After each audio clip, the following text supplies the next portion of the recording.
Boa noite, meus queridos irmãos. É com muita alegria que estamos mais uma vez aqui para continuarmos os nossos estudos com os profetas menores. Dessa vez vamos iniciar, na verdade, o estudo dos profetas chamados de pós-exílicos. Como o nome já diz, os profetas que falaram ao povo de Israel no regresso, no retorno do cativeiro na Babilônia. São 3 profetas, então a partir de hoje teremos mais 3 lições para encerrarmos o Antigo Testamento e depois a lição falando sobre o período interbíblico. Então hoje e mais 2 lições, na verdade, para encerrarmos, mais 3 lições para encerrarmos o estudo do Antigo Testamento, o panorama do Antigo Testamento. E é meu desejo que, assim como eu tenho crescido espiritualmente, conhecido mais ao Senhor, que os irmãos, as irmãs que ouvem, que estudam as lições, que estão aqui na Escola Bíblica Dominical e que estão aí assistindo, ouvindo a Escola Bíblica Online, onde quer que você esteja, possam ter sido edificados pela Palavra de Deus, pelo estudo panorâmico do Antigo Testamento. Vamos orar então para que o Senhor fale aos nossos corações mais uma vez e que a mensagem aqui falada seja aquilo que Deus quer que seja falado e não aquilo que eu penso que devo falar. Oremos ao Senhor. Meu Deus, meu amado Pai que está nos céus, Senhor Deus, o Deus das primícias, o Deus que pede de nós que olhemos para Ti, que o busquemos em primeiro lugar, o Deus que é Deus sobre todas as coisas, meu Jesus. Eu te peço, Senhor, que o Senhor me use, Pai. Usa, Senhor, a Tua serva que fala contigo agora para falar aos corações daqueles que estão em casa, no trânsito, Senhor, que estão no trabalho, ouvindo agora este estudo. Ó Deus, usa a Tua serva para transmitir a Tua palavra. Que nada, Senhor, seja dito de mim mesma, mas que a Tua palavra chegue aos corações daqueles que precisam ouvir e que o Teu povo seja edificado. E até mesmo, Senhor, nós lhe rogamos que pessoas possam ser alcançadas através da Tua palavra. Muito obrigada, Senhor, por este homem, o profeta Ageu, que viveu há mais de 2000 anos atrás, mas, Senhor, trouxe uma mensagem de Ti para nós, uma mensagem que ainda hoje é verdadeira, é real, uma mensagem, Senhor, que aponta ainda para fatos no futuro. Ó Deus de misericórdia, muito obrigada pela vida de outros homens e mulheres que estudaram a teologia, que estudaram as línguas originais, para, Senhor, hoje nos darem condição de falar da Tua palavra com um conhecimento cada vez maior e melhor. Usa-me, Senhor, é o que eu te peço agora. Que o Senhor fale através de mim. Que o Senhor use a Tua serva como vaso, como instrumento em Tuas mãos. Em nome de Cristo, Teu Filho. Amém. Amém. Então, irmãos e irmãs, estudaremos hoje o livro de Ageu. E nós chamamos esse livro, o Deus, né, a visão de Deus neste livro, nós estamos chamando de o Deus das primícias. Ageu, então, traz para nós a mensagem de que Deus quer e Ele merece ser colocado em primeiro lugar em nossas vidas. E quando nós não fazemos assim, quando nós não colocamos Deus em primeiro lugar em nossas vidas, aquilo que nós mesmos recebemos do nosso próprio trabalho, muitas vezes não estará sendo como poderia ser, não estará tendo a fartura, não estará tendo o resultado que poderia ter se Deus estivesse em primeiro lugar, se Deus fosse aquele em quem nós pensamos e para quem toda a nossa adoração vai em primeiro lugar. Deus, então, em Ageu, é o Deus das primícias. Como nós já falamos aqui várias vezes, o autor deste livro, deste pequenino livro, o livro de Ageu é um dos menores que tem na Bíblia. Ele tem somente 2 capítulos, né? Somente 2 capítulos. E esse livro, ele foi escrito pelo profeta Ageu, né? Também não se sabe muito a respeito de Ageu. Ele é mencionado somente uma vez no livro de Esdras, nos capítulos 5, 1 e 6, 14, né? Que nós precisamos entender também que esse livro, o livro de Ageu, o livro do profeta Ageu, o livro do profeta Zacarias, os livros de Esdras, Neemias e Esté, eles são as histórias dessas pessoas e, portanto, os livros que eles escreveram, eles são contemporâneos. São fatos que aconteceram contemporaneamente. Então, em Esdras, capítulo 5 e verso 1, diz assim: ora, os profetas Ageu e Zacarias, filho de Ido, profetizaram aos judeus que estavam em Judá e em Jerusalém, em nome do Deus de Israel, cujo espírito estava com eles. Então, esse Ageu mencionado aqui em Esdras capítulo 5 e em Esdras capítulo 6 e verso 14, é o profeta Ageu que nós vamos estudar agora. Os anciãos dos judeus iam edificando e prosperando em virtude do que profetizaram os profetas Ageu e Zacarias, filho de Ido. Então, aqui, esses dois profetas, Ageu, que nós estamos estudando hoje, e Zacarias, que será estudado na próxima lição, foram profetas contemporâneos que falaram ali ao povo de Israel no regresso do exílio, logo depois do regresso, digamos assim. Malaquias, ele já vem quase um século depois desses dois profetas. O profeta Ageu, a profecia dele cobre cerca de 3, 4 meses, enquanto que o profeta Zacarias tem um período maior de profecia, né? Então, o profeta Ageu, ele fala ao povo de Israel em 520 a.C. Daqui a pouco eu vou mostrar para os irmãos uma sequência de datas que são importantes para nós entendermos esse contexto do pós-exílio.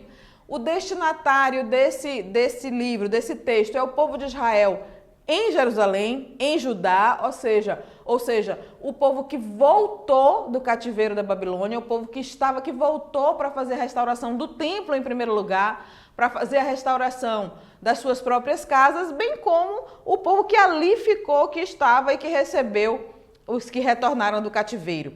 O verso-chave está em Ageu 2, 8 e 9, leremos daqui a pouco, e a palavra-chave é a palavra reconstrução, entendendo que Jerusalém vai ser totalmente reconstruída, não somente a cidade, não somente o templo, mas o relacionamento de Deus com o povo. Então, a reconstrução, irmãos, irmãs, não é somente do prédio, do edifício físico, mas a reconstrução de um relacionamento com Deus que havia sido rompido desde que o povo começou a idolatria e recebeu a disciplina do castigo.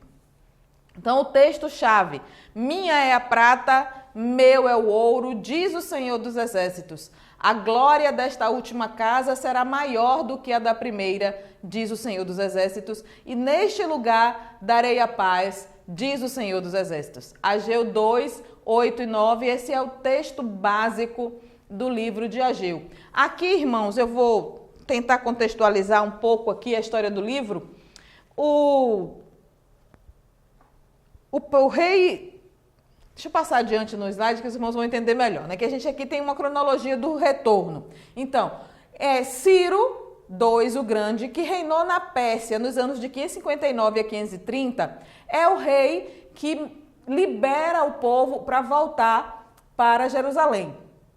Vamos entender que a Pérsia, ela continua dominando toda aquela região, mas esse rei diz assim: olha, quem quiser voltar e reconstruir lá o templo de vocês, porque esse rei, ao contrário dos que levaram cativo, ele tinha um pensamento de que deixa o povo viver a vida deles e eles continuam nos servindo. Isso vai ser melhor para o nosso reino, para o nosso império aqui. Então, ele permitiu que o povo judeu retornasse para a terra de Judá. E nesse primeiro momento, em 538 a.C., no reinado de Ciro, saem 50 mil pessoas.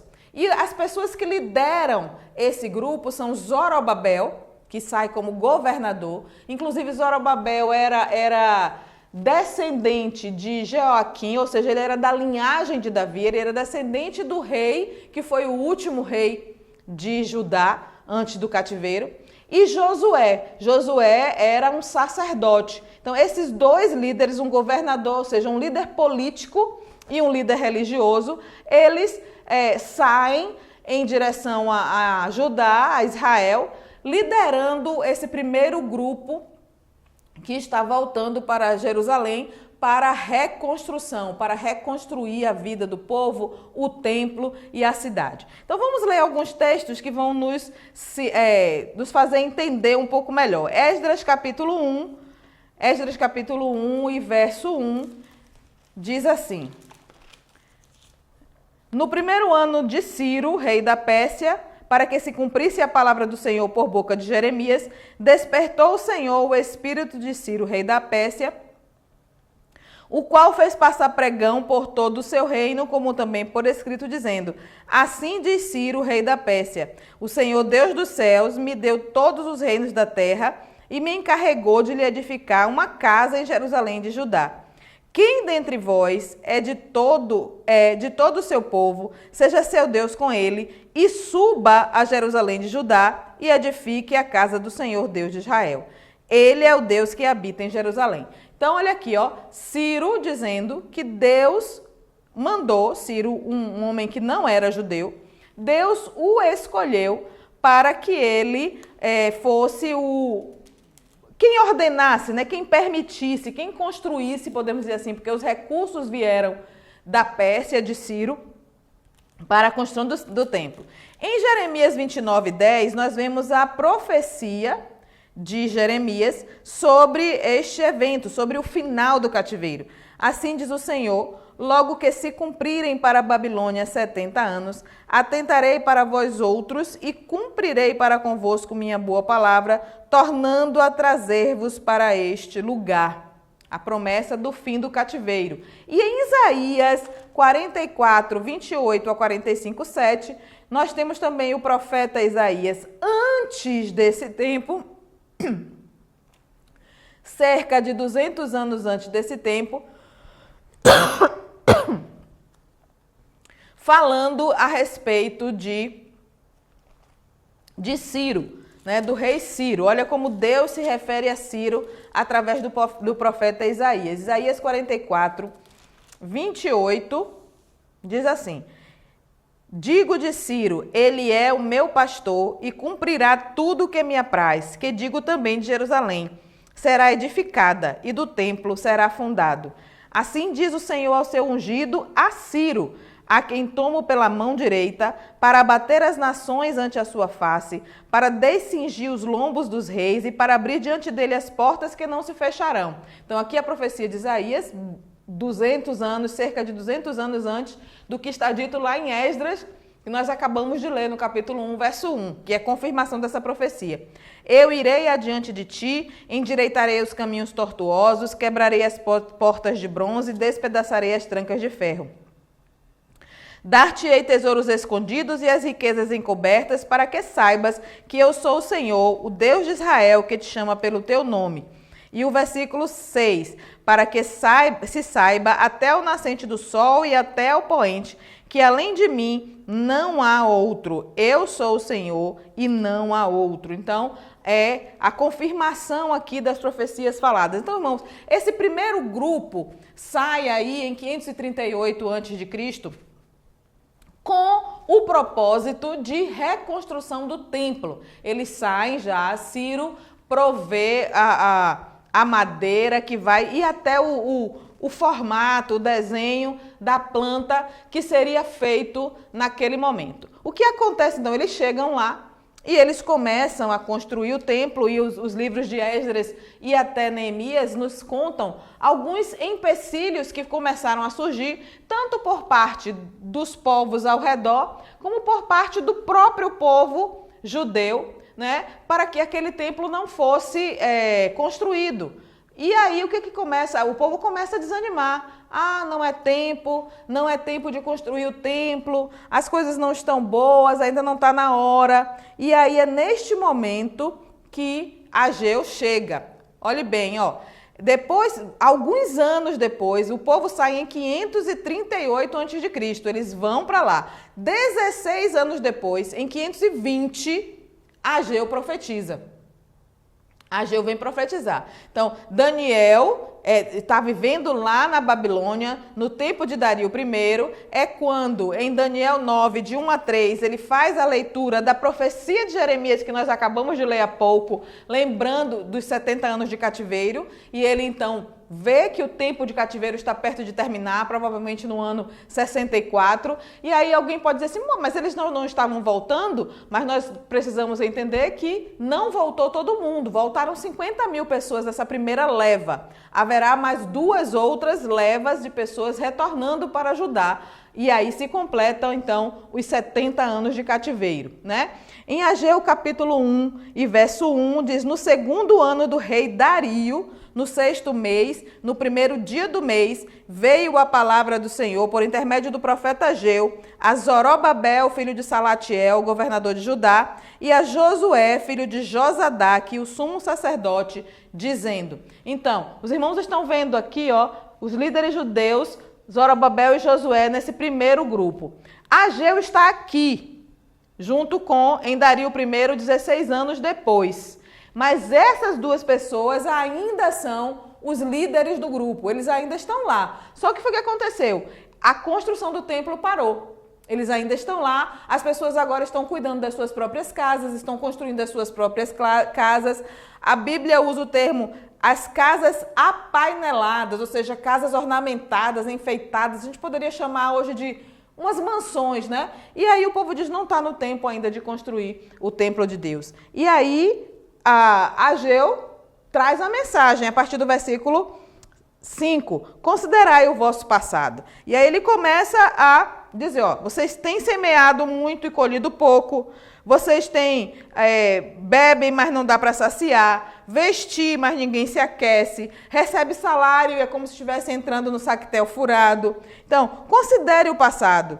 E aí, o que vocês têm feito? Por que isso está acontecendo com vocês? Ele pede ao povo que reflita, né? Ageu faz essa mensagem em termos de diálogo, né? Ele usa o dialogismo para falar do Senhor. E ele diz assim, então, e aí o povo precisa pensar, precisa raciocinar. O que está acontecendo? Mas aí Ageu vem para a resposta e diz, ó, esperastes o muito, e eis que veio a ser pouco. E esse pouco, quando o trouxeste para casa, eu com um assopro dissipei. Porque, diz o Senhor dos Exércitos, por causa da minha casa que permanece em ruínas, ao passo que cada um de vós corre por causa da sua própria casa. Então, neste momento aqui que Ageu fala, é neste momento que Deus se revela ao povo dizendo, olha, está na hora, vocês deixaram a minha casa por muito tempo aí. Então, esse tempo aqui em 520 já depois de Cristo. Percebam, irmãos, antes de Cristo. Percebam, irmãos, que aqui, ó, ainda foi só uma saída, só um grande grupo saiu. Os irmãos também vão ver aqui que nós temos, ó, 3 reis, Ciro II, o Grande, Cambises, que não há menção, qualquer menção dele nas Escrituras, e também nada relativo ao povo hebreu acontece aqui. Este rei, ele governou de 530 a 522 a.C.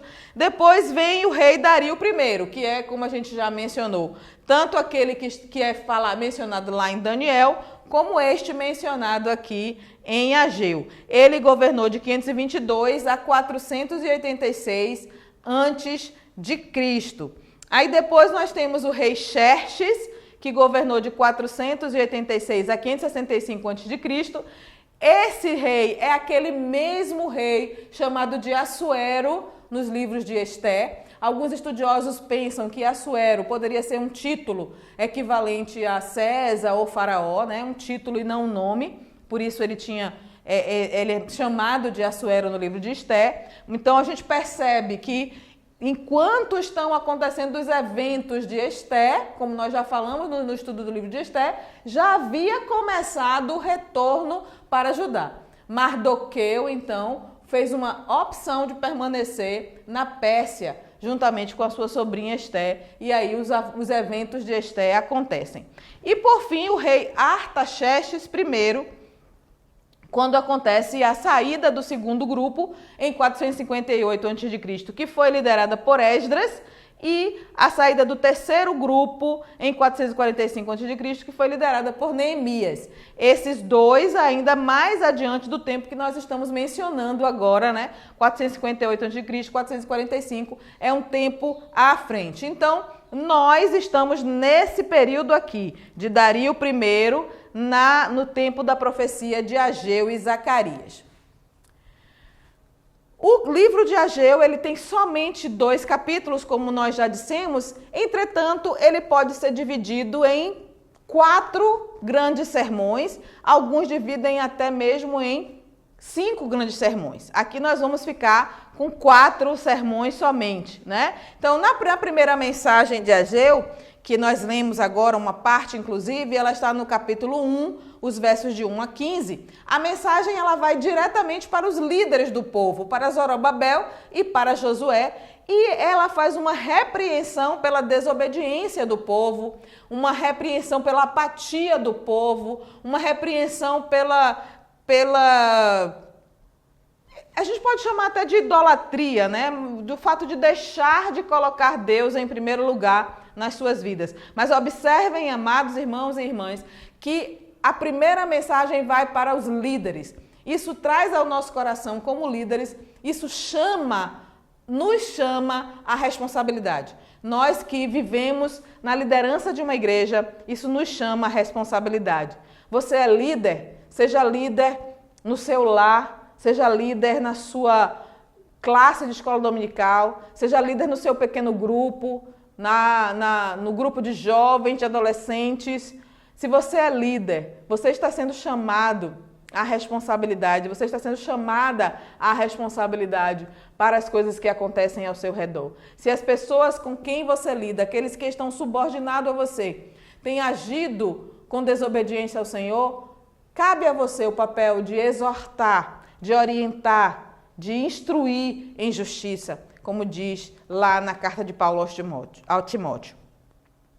O segundo sermão, então, ele está no capítulo 2, nos versos de 1 a 9.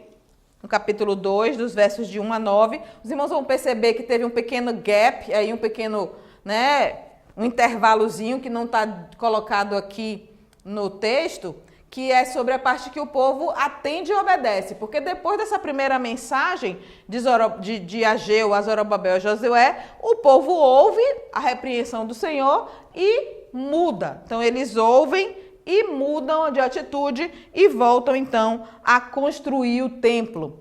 E o que acontece de interessante, irmãos, aí nesse período, em termos de história, é que o povo fica triste quando acaba a construção do templo. Aqueles que viram a glória do primeiro templo, aqueles que viram a suntuosidade do templo de Salomão, a beleza, a riqueza, o esplendor daquele primeiro templo, eles ficam tristes porque esse outro era infinitamente menor.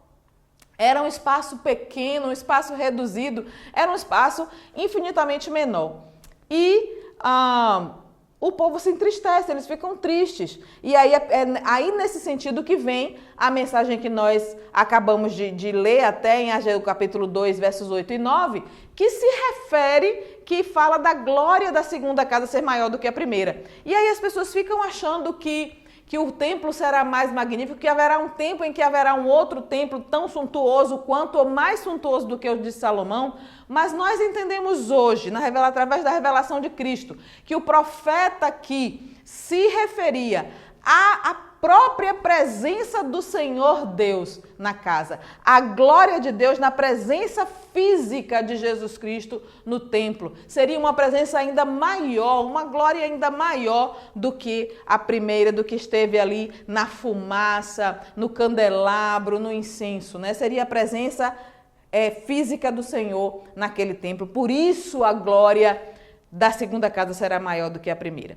E aí, então, nesse capítulo 2, de 1 a 9, nós vemos a volta da glória de Deus. Isso também, irmãos, diz respeito a glória de Deus entre o povo, naquele momento. Não somente é uma profecia futura que falava de Jesus Cristo dentro do templo, como Deus feito homem, Deus encarnado, mas a própria glória na relação entre aqueles homens, aqueles judeus que ouviram a voz de Deus e obedeceram e reconstruíram o templo e colocaram Deus em primeiro lugar novamente nas suas vidas, e a volta da glória de Deus num relacionamento de santidade entre Deus e os homens.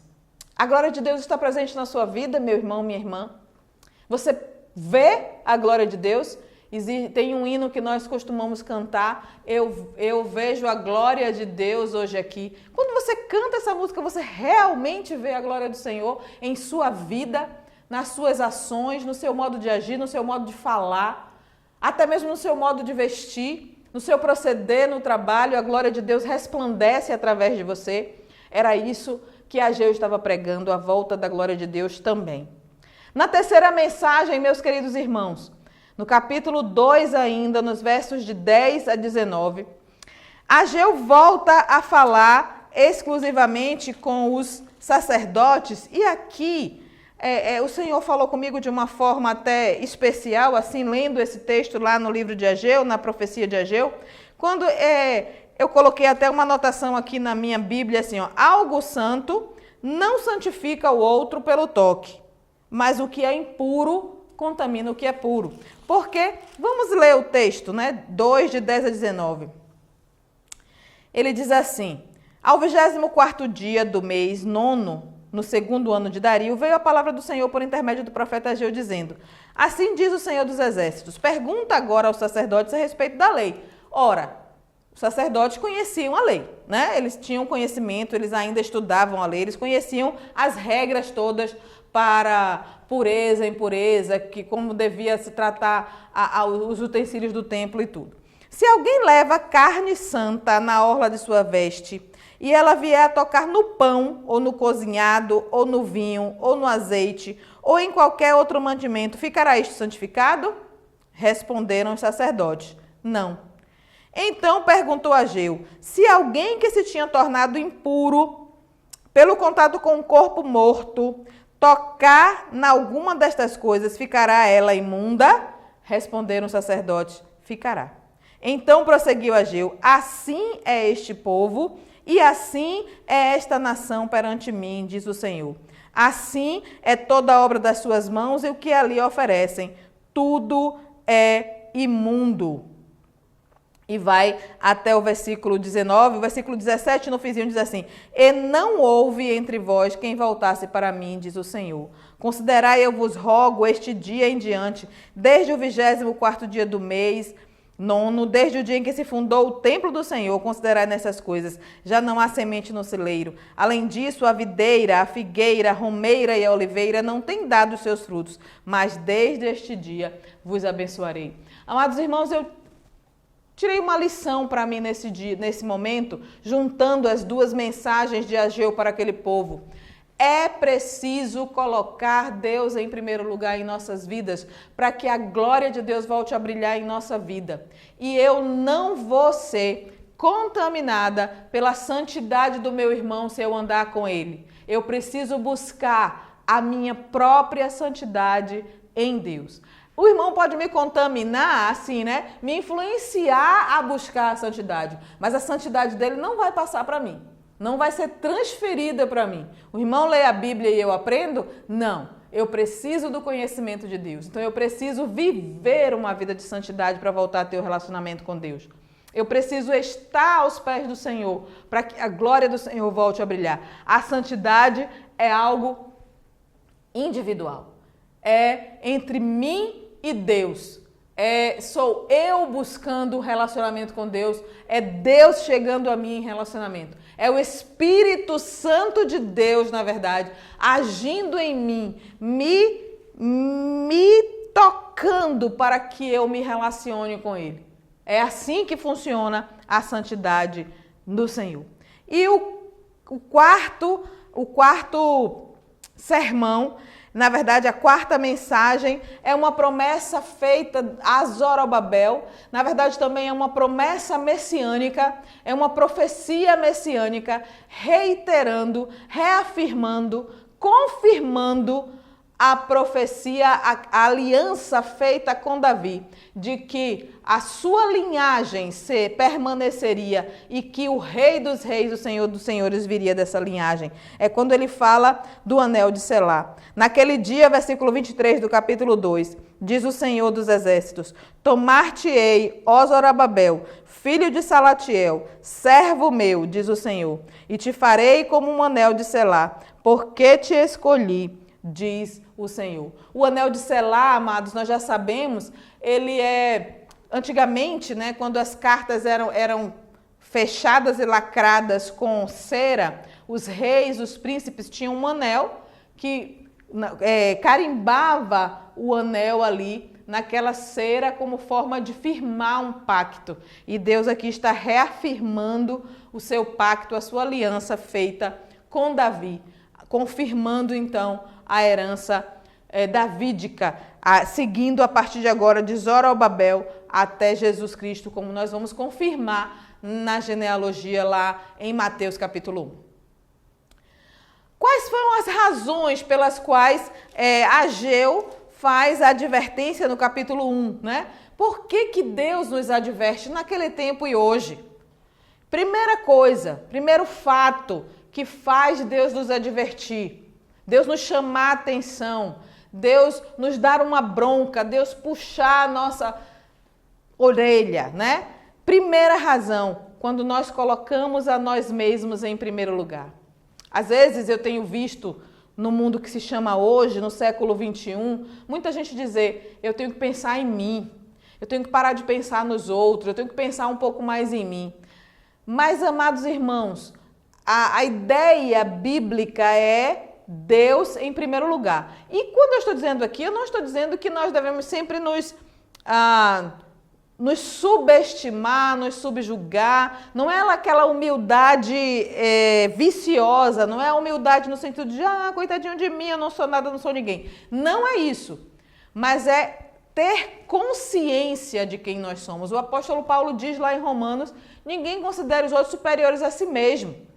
Mas também ele diz que ninguém se subestime. O apóstolo Paulo diz isso em 2 tempos na carta de Paulo aos Romanos. Então, eu não posso nem ser o coitadinho, nem ser superior a tudo. Deus em primeiro lugar na minha vida, e a partir daí, todas as coisas serão acrescentadas. E a partir daí, como instrumento do Senhor na minha vida, pela glória e graça de Deus, eu serei aquilo que Deus quer na minha vida. Então, em primeiro lugar, quem? Soraya? O irmão? A irmã? Não. Em primeiro lugar, Deus. A segunda razão para a advertência: indiferença às coisas de Deus. O povo de Judá estava dizendo assim: não é tempo para construir a casa de Deus. Vamos lembrar, irmãos, assim, o texto bíblico não menciona isso, mas tinha havido recurso para a compra de madeira para o templo. E Ageu fala várias vezes das casas apaineladas. É possível que essas casas apaineladas tivessem usado o recurso que deveria ser do templo? É possível que as pessoas estivessem gastando recurso do templo para as suas casas? Não sei, a Bíblia não fala sobre isso, mas pode ter sido que aconteceu isso. Ou não, talvez as pessoas pensaram assim: Mateus, primeiro os teus, né? Vamos cuidar primeiro da nossa casa, depois a gente cuida da casa de Deus. E aqui algo muito importante para ser falado: não é que Deus não queira que nós não tenhamos conforto no nosso lar. Pelo contrário, Deus deseja sim que nós tenhamos o conforto no nosso lar, que nós tenhamos bons empregos, que nós ganhemos um bom salário. É o desejo sim do coração de Deus, mas isso não pode ser a única motivação da nossa vida. É preciso que nós coloquemos Deus como primícia na nossa vida. E a gente vai pensar assim, que quando eu digo colocar Deus em primeiro lugar, quando a Bíblia fala colocar Deus em primeiro lugar, é que o objeto, foco, alvo do meu coração é Deus. E a minha atitude também revela onde Deus está, onde eu estou colocando Deus na minha vida. E o próprio Deus sabe disso. Então, ser indiferente às coisas do Senhor é terrível. Irmãos, eu penso às vezes, isso aqui é algo meu, não é do texto bíblico, que a indiferença é pior do que o ódio. Porque quando você é indiferente, você não está mais ligando, nada do que aquela pessoa diga ou faça será importante para você. E o povo de Israel estava começando a pensar que Deus não tinha mais importância. Isso é terrível, quando nós chegamos ao ponto de pensar que não tem mais importância se nós nos relacionamos ou não com Deus, se nós colocamos ou não Deus como premissa em nossa vida, é terrível, nós estamos indiferentes a Ele. E a indiferença é doença, é pior do que o ódio. Não sejamos indiferentes às coisas do Senhor, não sejamos indiferentes ao nosso Deus. E outra razão para a advertência foi que eles deram ouvido aos seus opositores. Será que aqueles que ficam cochichando no seu ouvido, não faça isso, não, você é besta, você vai dar para a igreja de novo, domingo, um sol desse, você vai para a igreja, que nada. Ou então, mas outra vez, você só fala nesse Deus, você só faz isso para Deus, você está deixando de viver para servir a Deus. Irmãos, isso são opositores, às vezes até nossa própria mente servindo como opositores, né? Como raposinhas em nossa mente. Não dê ouvido a esses sentimentos ou pessoas que estão dizendo não faça, não faça, não faça, porque Deus quer que nós o servamos. Porém, antes ainda de o servir, precisamos conhecê-lo. É muito mais importante que nós nos relacionemos com Deus, que nós o conheçamos do que nós o sirvamos. O serviço vem como consequência da nossa relação com Deus. Coloquemos Deus em primeiro lugar nas nossas vidas. Não sejamos indiferentes a Ele e nunca demos ouvidos aos opositores. Se nós fôssemos resumir o livro de Ageu em uma sentença, Deus permitiu... vou pular essa parte de Ageu em uma sentença. Qual é o encorajamento que o livro de Ageu traz para nós? Qual é o encorajamento que o livro de Ageu traz para nós, para os nossos dias hoje, né? No livro de Ageu, capítulo 2, versos de 4 a 9, no sermão dele, quando ele fala da segunda casa, ele faz uma série de encorajamentos. No versículo 4, ele diz assim, ora, pois, sê forte, Zorobabel, diz o Senhor. Sê forte, Josué, filho de Josadaque, o sumo sacerdote. Tu, todo o povo da terra, sê forte, diz o Senhor, e trabalhai, porque eu sou convosco. Então, essa ideia, primeira razão, por que ele estava dizendo para que nós fôssemos fortes? Qual é a primeira razão pela qual nós devemos ser fortes? Deus está conosco. Você crê nisso, meu irmão?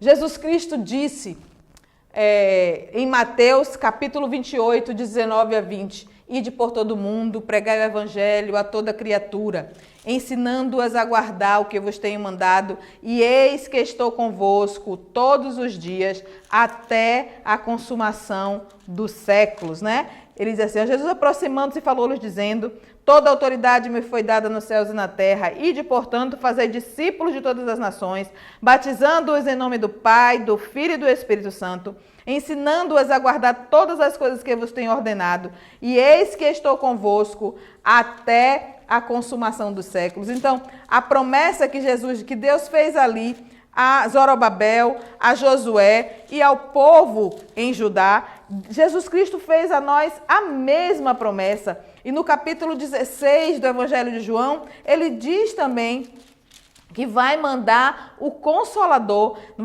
capítulo 14, versículo 18, não vos deixarei órfãos, voltarei para vós outros, ainda por um pouco, e o mundo não me verá mais. Vós, porém, me vereis, porque eu vivo e vós também vivereis. Naquele dia, vós conhecereis quem eu sou. Então, ele diz também que além de que ele viria, o Consolador estaria conosco. No capítulo 16 de João, ele diz, o Consolador estaria todo o tempo conosco, né? Então, é uma promessa de Deus naquele momento, é uma promessa de Deus hoje. Eu estou com vocês. Depois ele diz ainda mais, ser forte, seja corajoso, no versículo 5, segundo a palavra da aliança que fiz convosco quando saíste do Egito, o meu espírito habita no meio de vós. Então, a minha aliança está de pé. Ele está dizendo, a minha aliança com você está de pé. E hoje, no tempo que se chama hoje, no século 21, a aliança é em Cristo. A aliança, meus amados irmãos, é a aliança da redenção, é a aliança da justificação, é a aliança da salvação em Cristo Jesus. É esta aliança que está de pé, que nos levará ao encontro do Senhor nos ares, que nos levará até o reino da glória e que hoje diz, tem um relacionamento com Deus. É a aliança do reino dos céus, é a aliança do reino de Deus, é a aliança de relacionamento. E a outra razão pela qual ele diz ser forte é o que há de vir é maior e melhor. A glória da segunda casa é maior do que a primeira. E se a gente fosse, então, resumir todo esse ensino de Ageu em uma única sentença, nós poderíamos dizer, o profeta exorta o povo ao arrependimento dos seus pecados e à confiança no futuro prometido por Deus. Então, irmãos, vocês têm visto nos estudos de todos os livros dos profetas do Antigo Testamento, sempre a exortação pelo pecado, sempre a exortação pelo pecado, sempre a exortação para deixar o pecado se voltar para o Senhor e sempre uma esperança no futuro. Deus não nos deixa órfãos. Em termos de doutrina, nós podemos aprender em Ageu sobre a glória de Deus. E essa glória de Deus que ela pode estar presente ou não no meio do povo, né? A glória de Deus pode estar presente ou não naquele tempo, no meio do povo, dependia de ser obediente ou não a Deus.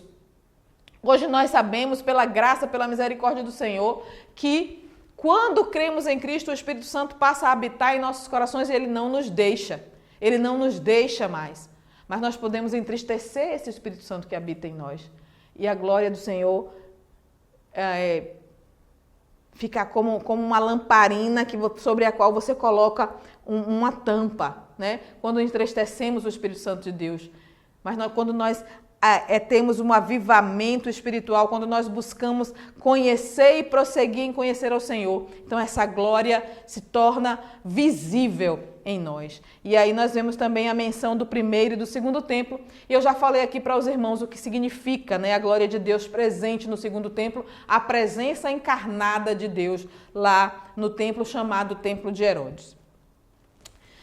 Quando nós pensamos em Ageu e o Novo Testamento, nós voltamos a falar sobre a glória da última casa, em Ageu 2,9, apesar de os judeus daquela época, na época da profecia escrita, terem entendido que essa profecia era em termos da riqueza da casa, Deus estava falando a respeito da presença, da sua presença no templo.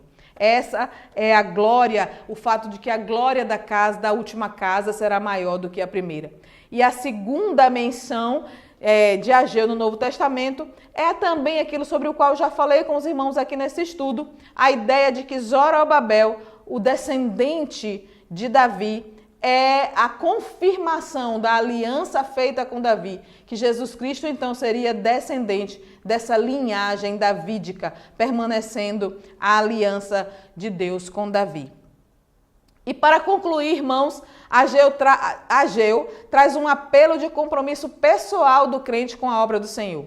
Ele chama você a colocar Deus em primeiro lugar e a fazer a obra do Senhor com todo despreendimento, sem pensar nos opositores, sem ficar indiferente ao Senhor e sendo convocado à coragem, a ser forte. Se Deus quiser, nada nem ninguém poderá impedir. Você crê nessa verdade? Então, irmãos, coloquemos as nossas mãos à obra. Que o Senhor nos abençoe. Senhor Deus, nosso eterno Pai, de infinita bondade e misericórdia, ó Deus, muito obrigada, Pai. Obrigada porque nós temos a Tua palavra que nos ensina, nos instrui e conforta. Que o Senhor continue nos abençoando e nos dando coragem, nos dando força, nos dando ânimo para aprender mais de Ti, para ler a Tua palavra e para Te conhecer mais e melhor. Em nome de Cristo nós oramos. Amém. Amém. Na próxima semana, então, estudaremos o profeta Zacarias. Que Deus nos abençoe, irmãos. Boa noite.